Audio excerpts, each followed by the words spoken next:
cultural integrity, which is very essential. For me, I keep on addressing these issues in time to time. A guy in Bihar, a guy in UP don't know much about southern part of India. They don't know much about Tamil Nadu. The leaders I'm talking about. And also at the same time, the people from southern states, they don't have a great idea about what's happening there. This is the way, unless we integrate our cultures. We have a Max Muller to understand Germany. We have a Hans Francis to understand France. We don't have any kind of cultural centers within our India to understand each other, which is the essential.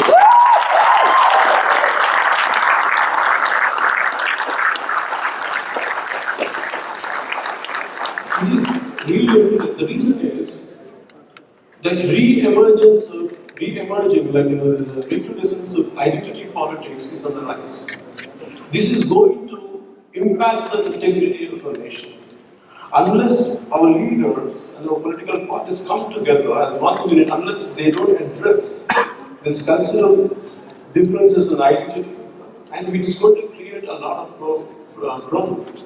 And that's the reason I want to bring it to your notice, as that culturally, somehow all of us should make an effort to understand each other, which is really needed to feel as one India and to make it to take it at a global level.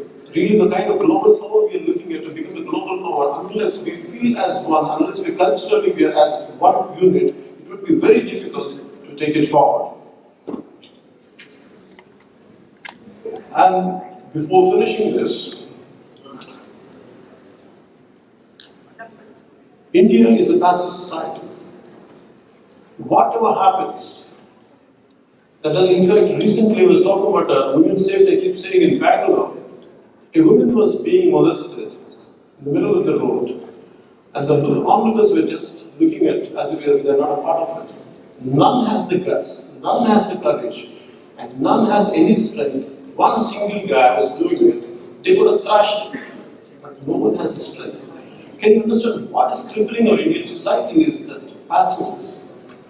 How the passiveness has to be addressed, unless our leaders, the problem is in assemblies, when the elected representatives watch pornography, when the sessions were going on.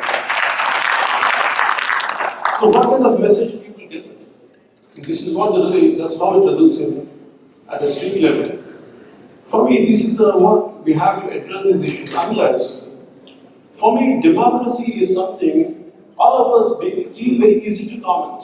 It's very easy to say this is wrong, this is not possible. Any million people can comment, but how many people actually can come onto the roads and participate in building of our democracy? How many people actually come physically? It's very easy. It's nice to be on the internet and on the Facebook to express your opinion. But in reality, if you come onto the roads, people are there to threaten you. People are there to intimidate you. And which keeps happening to you. They keep threatening you. They keep saying that you feel like you keep on expressing anything, and one day we're going to bump you. I said, I'm fine. But I'm not going to stop whatever. There is a mistakes are there.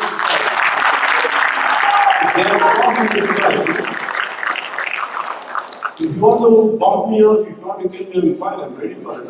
I'm prepared. No, because this is the love for my nation. Because I don't want the future generations to suffer unless someone within my capacity, what best I can do, I will do. So before finishing this, I would like to say that to tell you the greatness of a country, and to feel because there's one of my favorite poets is there in Telugu. His name is late Seshendra. He passed away in 2006. His works were shortlisted for Nobel Prize. And I would like to say that first in Telugu. Parvatam Yapudiki, Ungi Salam Chi.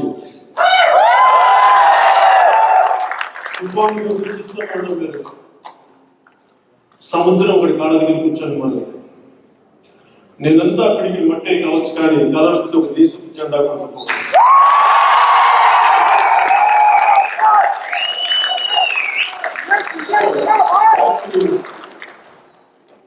though it was not translated in, I don't know whether it's translated in English or not. It is translated into Hindi and other languages.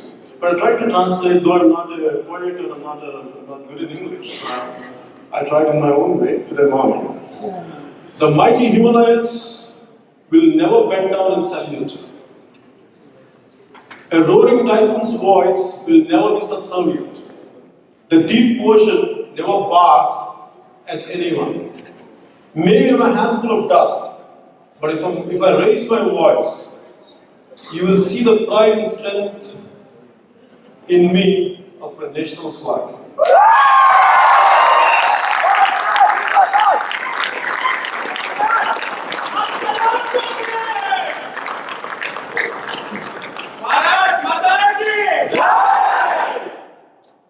One more thing and I can say Bharat Mata Ki. Before finishing, I would like to say this. India stands for Dharma. India stands for truth. We are the land of Himalayas and historical vineyards. We love everyone, but we fear none. We respect everyone, but we surrender to none. Thank you. Bharat Mata Ki.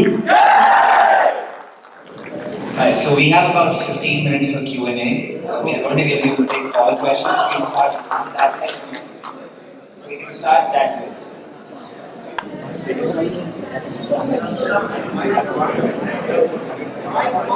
You are my big inspiration. So I have a question here for you today. How can we contribute from our side to stop the farmers from committing suicides? How can we make the efforts of us and support from here and Jalsina integrated with it so we can conquer this problem? Farmers' suicide is a loss of hope. If they don't see any future, what they were going through, they commit suicide. I've been to many families who have committed suicide. But the problem is, the hopelessness is not in reality, it is the poverty of thought. When there is enough money to spend on extravagance of governments and politicians, they can read a condition. From Genesis point of view, what I'm trying to do is, first of all, you have to instill a lot of people are there. And what I'm trying to do is, I'm trying to create a lot of self-help groups who goes to the farmers. And with it, first of all, they need a hope to survive. They want to survive. So what I'm trying to do is, I'm creating a self-help groups where they can go to the farmers who are in a depressing situation. They're going to trust them. And they're going to, sometimes it's a form of money, sometimes in a kind word, sometimes maybe supporting a different ways. That's what I'm trying to do, and which I will explore soon. I'm Manish Chowdhury. I'm an IAS aspirant. I want to serve and I had actually yesterday I tried to give a book to you. The book name is March. I couldn't reach you, so I have to Some kind of animation, right? Yes, yes. Sir, my question, before asking my question, I have some things, sir. In India, sir, has extreme ideology hindering the growth of country. Has extreme ideology hindering the growth of the country. Which extreme ideology?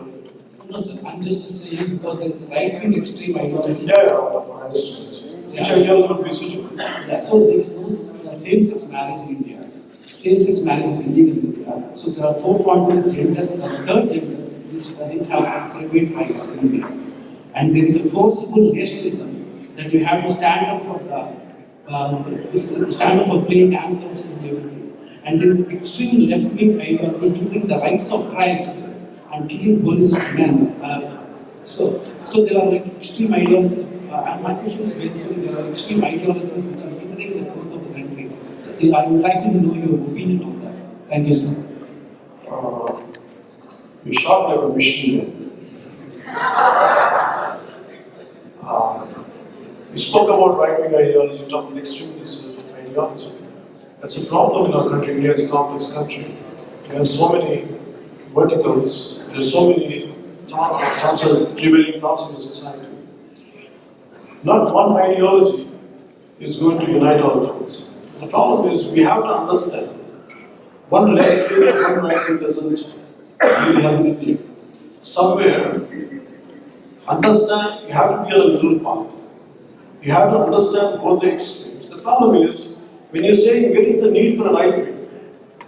In right wing, if a fundamentalist of any religion, it could be any religion. For example, I don't want to name the man, individual, or name the religion, but the man was really putting down one religion, gods of one religion. And for me, you're hurting my interest, you're hurting the gods and the Hindus. And now, the problem is, none of the party, because they do vote bank politics, they don't want to condemn the other guy because they're going to lose the vote bank. They won't say it. So who steps in? The right wing steps in to cut down that. So normally people go and get flat. When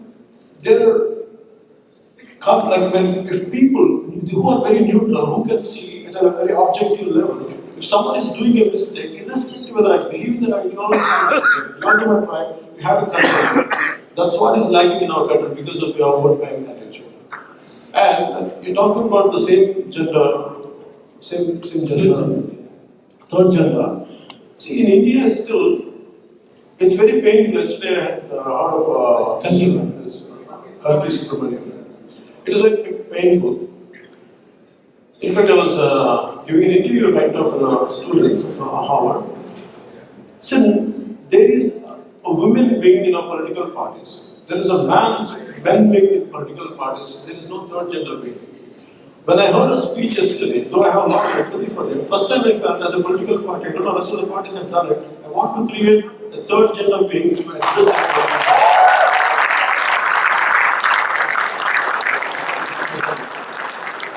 I'm thankful. Sir, my name is Ramarao Guru. I really like your stance to fight for the special status of Andhra Pradesh, and I would like to share some quick ideas. Quick in one sentence. Please go. Build a united international movement by the rules for the special status of Andhra Pradesh. See, for me, Here I am not talking about the distinct protests in some of the countries off and on. Why should they unite us? okay. I got it. No. So, special status issue, when government promises something, better they stand for it. If they can't stand for it, at least let them say why they are not able to stand for it. But simply just because you're there in the power and you can't throw your weight around and you say we can't do it. For me, special status, you have the word taken back, and there is no humility in them why they are not able to give it, and that's what hurts me. And that's what I'm fighting for. For me, whether you give it or not is a secondary. First, you are accountable, and you promised us if you're going back on your word, better come to us and tell us why you're going back. And that's what I'm fighting for. My name is Pawan from Hyderabad. I'm a big admirer of you, and my question to you is: you have encouraged youth in politics, and many of us are here because you have started a party named as Jal Sena.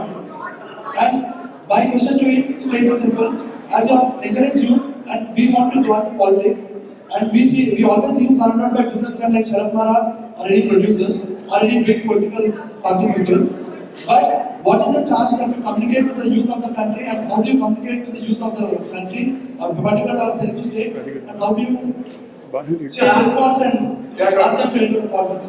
I have my limitations to canvas for the entire country because for me, primarily I'm more confined to both the states, though I have a lot of connectivity on the whole and the entire country. But primarily focusing on both the states and the state of Karnataka and partly Tamil Nadu. And all over, there's a lot of youngsters who would like to be in politics, who would like to take, and not just everywhere at state level, maybe in their mandal level, at the taluk level, at the town level, they want to be in it. So what I'm trying to create is, I'm trying to, first of all, right now for the last 10 years, I'm addressing issues because I want to walk what I'm talking about. Unless I walk the talk, first of all, I don't want to put you at risk. I want you to believe me, okay, I'm capable of what I'm saying. And unless I walk the dog, I don't want to do anything. So right now, 3 years I've been doing it. Now, maybe a few 6 months from now, I'm creating that kind of platforms where enthusiasts like you or people like you will get an opportunity to attend the leadership program. So that's what We want to take part in development.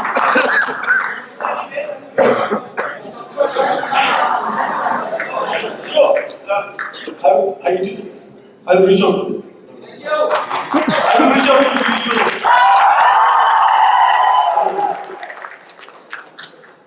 Sir. Yeah.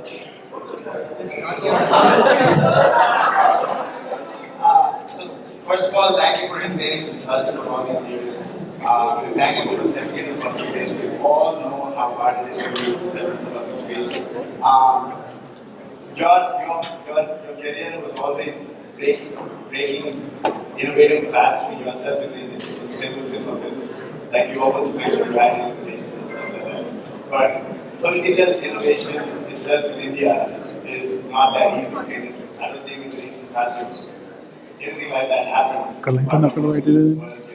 What is your plan to get your agenda? Because people that you as an entrepreneur would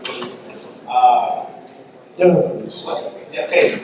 So, what's your long-term plan to make sure? Whatever ideology you believe in, take it forward. Whatever might happen to you, face it. Take it forward. Like I said, be the living embodiment of your values. Rest everything forward. That's what I think. Sir, I have one. Hello, Power Star. This is Nikhil Kasati from Centers. I have a question like, I have heard like you saying about the personal hygiene in the rural areas. So I experienced some cases in that, like working with the one organization in India, like the girls there get it. So how do you want to sensitize the youth towards a better development for the society, like a few ways? So, how I look at this, the way I sensitize myself, I never had any political background or political philosophy. And I was studying society. I was studying each and every situation, what was happening in front of me. I found it's a very trivial incident. So I was trying to understand. And at the same time, there's a confusion in one of them was saying, like, which idea, what is the right ideology? For me, always it's a middle path. Because it's not about today I'm there, tomorrow I'm not going to be there. The problem is, you have to be consistent. Today I'm trying to say something, it's not that today if I'm not there, I don't want you to get dampened your spirits. Whether I'm there in the political field or not, I said, whatever you believe in, take it forward within your own space. And how much ever you're capable of doing, maybe sometimes it's just a word, sometimes a simple action is enough for you. You have to be very small things that can make